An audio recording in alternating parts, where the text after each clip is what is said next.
প্রান্ত থেকে যে সমস্ত ভক্তরা আসবে তাদের জন্য কি থাকার ব্যবস্থা করা হবে?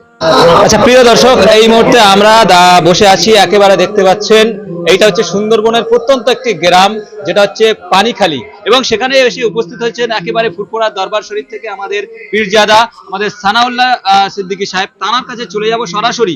আমরা জানি আমাদের একেবারে রমজানের মধ্যেই 3 দিনের যে ইসালে সওয়াব সেটা কিন্তু পড়েছে, এবং তাদের কি তরফ থেকে কি আয়োজন থাকছে, কি বার্তা থাকছে তাদের ভক্তদের জন্য, আমরা তার কাছে থেকে শুনে নেবো একেবারে একটু। 30 বছর পরে কম বেশি এই দিনটা ফিরে এসেছে।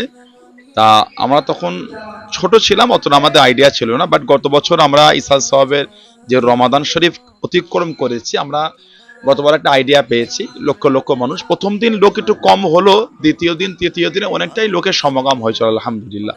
তো সেই হিসেবে আমরা আগে থেকেই সেভাবেই পরিস্থিতি নিয়েছি, যাতে করে আগত মেহমানদের কোনো সমস্যা না তৈরি হয়। সর্বদিক দিয়ে আমরা যেন তাদের পাশে দাঁড়াতে পারি, যেহেতু রোজা একটা মানুষের জীবনের অনেক বড় ইবাদত, আর রোজা অনেক কষ্ট। রোজার একটা মানে হলো শরীরকে জ্বালিয়ে পুড়িয়ে সরকার করে দেওয়া। তা সেই হিসাবে মানুষের এই কষ্টের সময় আল্লাহর রোজাদার বান্দাদের পাশে যদি দাঁড়াতে পারি, সেটা একটা অনেক বড় ইবাদত। তা সেই হিসাবে আমরা সেভাবে একটা আগে থেকে অগ্রিম আমরা অনেকটাই পরিস্থিতি নিয়ে নিচ্ছি আলহামদুলিল্লাহ।